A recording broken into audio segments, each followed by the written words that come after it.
I'm racing a Mazda 3 against Rihanna on the Ghan from Darwin to the finish line in Adelaide. The Ghan takes just 2.5 days to cover the 3,000 kilometre distance, travelling through the night, where I have to stop to eat and rest along the way. At the end of day one, I was 600 kilometres in front, but was that enough to keep me in the lead? I still have 1,950 kilometres to go to the finish line and only 1.5 days to get there. Today's sure to be action-packed.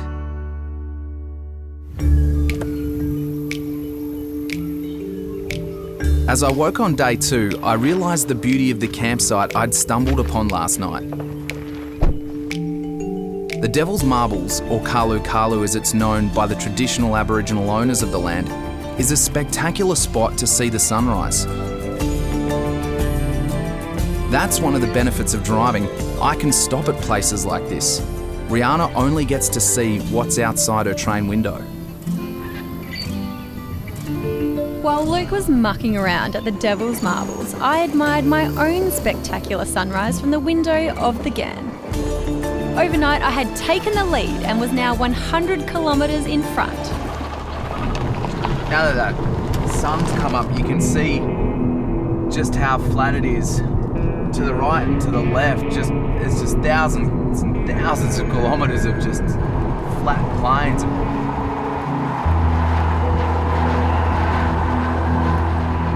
I also have absolutely no phone reception, so I can't call Ree and find out where she is and whether I'm still in front or whether I've now fallen behind.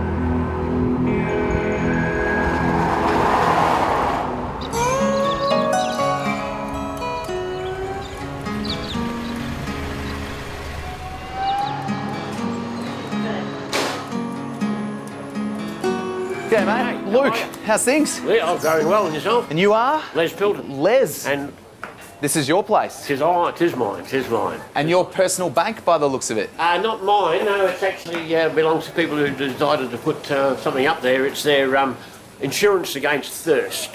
So when they're travelling pretty well, I take a note out of their kick, they'll put their name on it, put it up there. Now, they may come back several times and not need to use it because they're still travelling well. Look at it. That's a lot of thirsty people. A lot of thirsty people.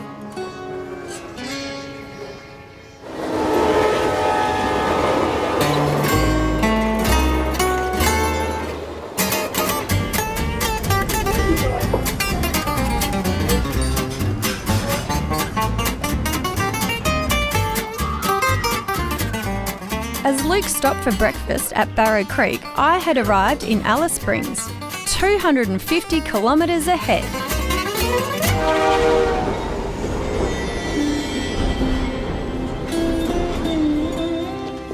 Hey Luke, I don't know what you're doing, but I'm going on a camel ride.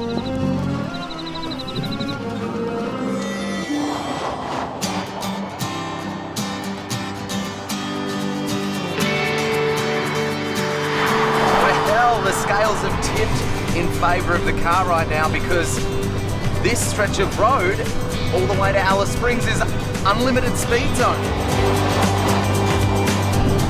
I need to make up some time, and at this rate, this should have me into Alice Springs in about an hour.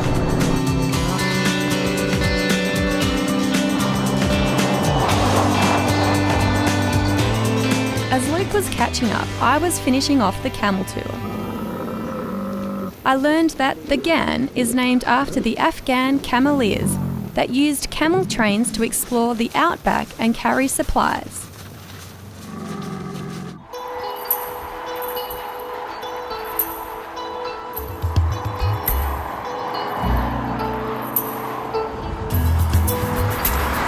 Here we go. Back into the civilised world, phone reception. Let's give Ree a buzz. Hey Luke. Howdy, how you doing? I'm fine, I'm just, having a glass of champagne. Whereabouts are you now? We have just departed Alice Springs. Oh, are you serious? No, I'm just nearing Alice Springs now, so that means I'm behind you. You're just getting to Alice Springs. Yeah, well, my confidence just plummeted through the floor. So enjoy your champagne and I'll speak to you a little bit later on today. I shall. Have fun camping.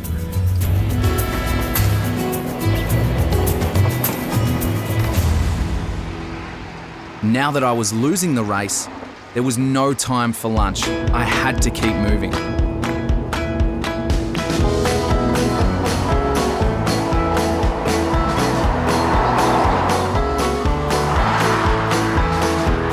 Yesterday I had my sneaky advantage, but that got eaten away by the train overnight, and now it's like we've started the race again and Ree has the advantage. So hopefully if I can keep up a good pace of 130 Ks, I can make up some of that time and then be ahead when I get to Coober Pedy for the night stop.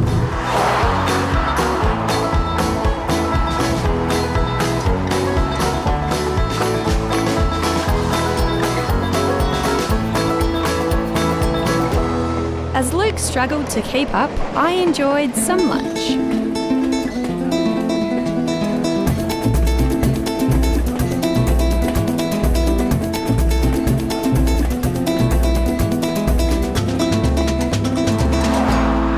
Driving solidly for the whole afternoon, I took the lead again. But now the sun was setting and I was starving. As I crossed the border into South Australia, the speed limit dropped to 110, not the 130 I was hoping for. I'm going to do a camel tour of my own. Check out these outback delights. Yeah, camel jerky. Had beef jerky, but not camel jerky. Let's see what this tastes like.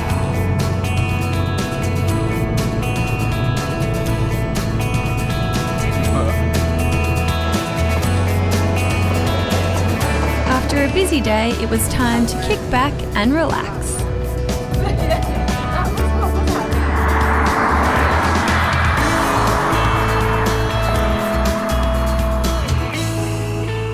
I'd made it to Coober Pedy, but just as I sat down to dinner, Ree called with some bad news. Hey, Ree. Hey Luke, how you going? Whereabouts are you? While I'd stopped to eat, Rihanna had overtaken me again. To have any chance of winning this race, I'd have to cover some more ground before the end of the day.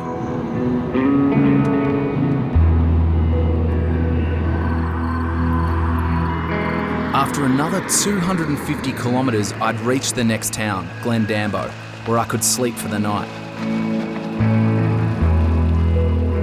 Tomorrow, I'll still have some 600 kilometres to go to the finish line, and the Ghan arrives in Adelaide at 11:30, so that means an early start.